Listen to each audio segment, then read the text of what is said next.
Pour toi, les Outre-mer partagent-ils un même destin? Clairement, non. Non, pas du tout. Je dirais non. Puisque même si on fait tous partie des Outre-mer, on n'a pas du tout la même culture. Non. Non. Déjà, on n'a pas les mêmes statuts, on n'a pas... Donc non. On n'a pas les mêmes intérêts, du fait des ressources, du fait de la position. Donc on a les différents Outre-mer ont un rôle important à jouer pour la métropole, mais pas de la même manière. Non. Dans le sens où j'ai pas l'impression qu'on vit tous de la même façon. Entre Saint-Pierre et Miquelon, et puis... Nouvelle-Calédonie, Ouais. les problématiques sont pas les mêmes. Ouais, je pense que ça n'a rien à voir. Saint-Pierre-et-Miquelon, situé à côté du Canada, on n'a pas forcément les mêmes préoccupations, le même mode de vie, etc. que, par exemple, Tahiti ou Nouvelle-Calédonie, qui se situent à un autre endroit dans le monde. C'est une question d'identité. Je pense que l'insularité aussi fait que on partage déjà un nombre de valeurs ou de manières de voir le monde pareil. Qu'est-ce que la France apporte aux Outre-mer? Des subventions, le capitalisme, les libertés démocratiques de base, la mixité sociale, des contraintes économiques, la sécurité sociale, les discriminations, la protection du territoire, la lutte contre les insécurités, rien du tout. Moi, je dirais la sécurité sociale et la protection du territoire. Des subventions, les libertés démocratiques de base, la mixité sociale, oui, mais bon, il n'y a pas besoin d'être français pour ça. Des subventions, ça c'est sûr à 100%.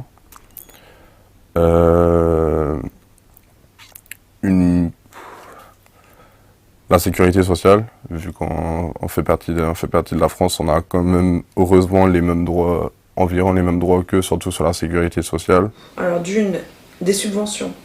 Deux, le capitalisme. Les libertés démocratiques de base. La mixité sociale. Des contraintes économiques. La sécurité sociale. La protection du territoire. Voilà.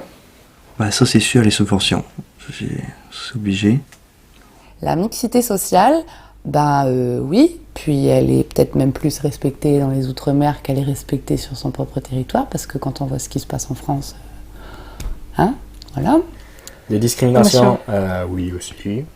Dans les autres Outre-mer, oui. Même dans les administrations et tout, même ici, ça vole parfois. D'une administration à l'autre. Non, même pas. Je veux dire, entre les gens qui vont venir de métropole directement, puis ceux qui sont oui, c'est vrai, ouais. les locaux, entre guillemets. Des subventions. La mixité sociale, pourquoi pas. C'est vrai qu'il y a pas mal de gens d'issus du Canada et tout qui viennent ici.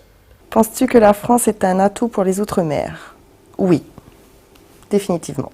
Moi, je vais dire oui quand même, parce que sans la France et les Outre-mer, c'est vrai qu'on a beaucoup d'aide de la France, donc je pense que sans la France, ça serait différent. Un atout pour les Outre-mer, financier certain, de culture. C'est un pays de culture, c'est vrai.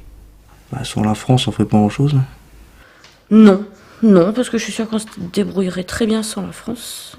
J'aurais tendance à dire oui, parce qu'il nous apporte beaucoup, on a quand même beaucoup d'aide de l'État, mais oui.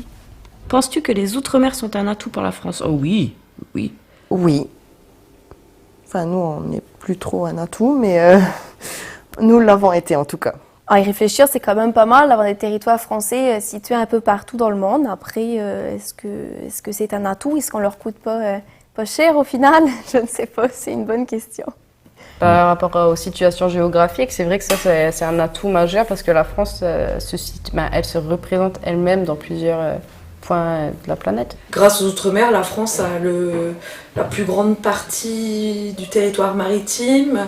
Donc je pense qu'économiquement parlant, c'est pas négligeable. C'est un atout au niveau culturel.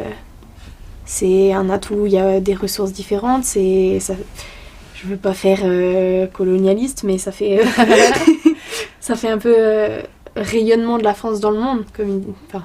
Pas suffisamment exploité, mais il faudrait justement pas que les gouvernements se rendent compte, mais que la population métropolitaine se rende compte des atouts que peuvent apporter les Outre-mer à la France. Bien sûr que les Outre-mer sont un atout pour la France. Puis en plus, il y en a partout sur la planète. Donc la France brille par les Outre-mer, en Atlantique, en océan Indien, en Pacifique. Bah, bien utilisé, il pourrait. J'imagine qu'il y a de quoi faire avec une culture comme ça, ici en Atlantique, avec un mélange assez fou. Dans quel domaine les Outre-mer apportent quelque chose à la France? Culturel, économique, sportif, de la mixité sociale et de la diversité, géostratégique, politique, aucun? Culturel déjà? Ouais, culturel, de la mixité sociale et de la diversité, puis bon...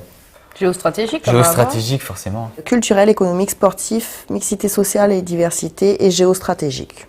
Voilà. Mixité sociale et diversité, forcément, il y aurait peut-être encore plus de racisme qu'il n'y en a actuellement en France s'il n'y avait pas les Outre-mer. Je vais dire en 1, géostratégique, parce que c'est ce que j'ai dit tout à l'heure. Culturel, économique, pas partout, mais certainement que oui. Sportif aussi, et de la mixité sociale et de la diversité. Un peu de tout ça au final, j'ai envie de dire. On parle de nous parce qu'on est culturel, parce que, oui, on a tous des histoires, un passé différent. Économique aussi, sportif, oui, parce qu'il y a des clubs un peu partout répartis dans les dom-toms. Sportif, parce que quand on regarde bien, que ce soit par exemple dans le foot professionnel, il y a quand même pas mal de joueurs qui sont en équipe de France et qui ont été en équipe de France, qui viennent de l'outre-mer. Géostratégique sûrement, il y a des ententes avec le Canada déjà, puis on a sûrement plus d'efforts encore à faire avec ça aussi. Dans presque tous les domaines en fait, je pense.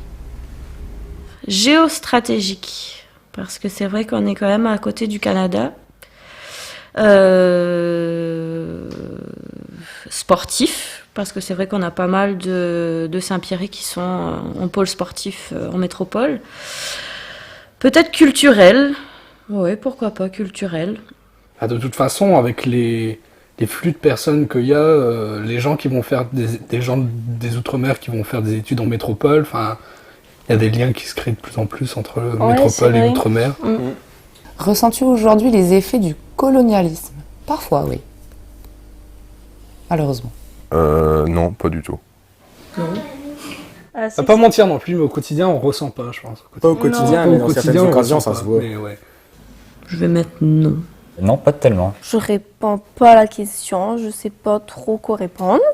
Oui. Au niveau certains fonctionnaires ayant une position relativement élevée dans la hiérarchie, on sent encore ce côté-là, et qui est entretenu aussi par la télé en métropole. Quand on voit dans les séries policières, faites attention sinon on vous envoie à Saint-Pierre-et-Miquelon, c'est ce côté-là du style on est les autochtones et ils viennent pour nous sauver. Quel est ton souhait pour l'avenir de ton territoire-département? Indépendance, autonomie, statut actuel, rattaché à une autre entité puissance. Non, statut actuel. Statut actuel. Parce que j'ai pas d'idée sur la question. Donc, voilà. Statut actuel, c'est très bien. Je suis contente quand même avec ça. On est très bien. Je dirais indépendance et autonomie. Ouais, tout à fait ça. Autonomie, j'imagine que ça voudrait dire qu'on aurait moins besoin des subventions, par exemple, donc j'irais de l'autonomie. C'est juste pas possible, comme je l'ai dit, d'être indépendant ou de vouloir prendre son autonomie, parce que sans les subventions de l'État, ce serait juste pas possible, parce que sur le territoire qu'on est, le nombre de fonctionnaires qu'il y a sur le territoire, si on les enlevait tous, ce serait la catastrophe. Statut on actuel. va pas demander l'indépendance, ça sert à rien, on va possible. mourir direct. L'autonomie, c'est pareil. Rattaché à une autre entité puissante, sérieusement, on n'aurait pas tous les bénéfices.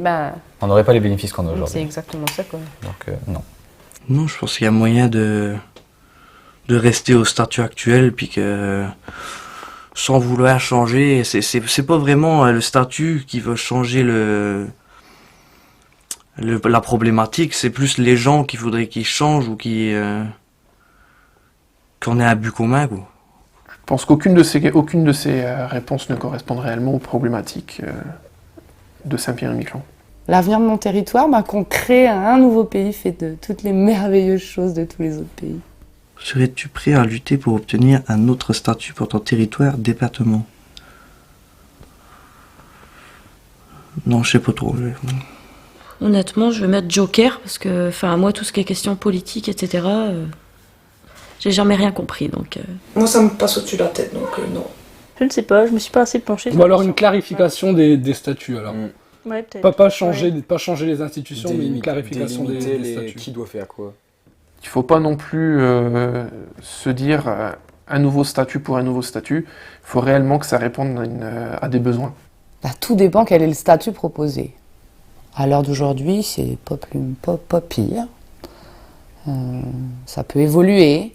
Après un changement radical comme ce qui est proposé aujourd'hui, non.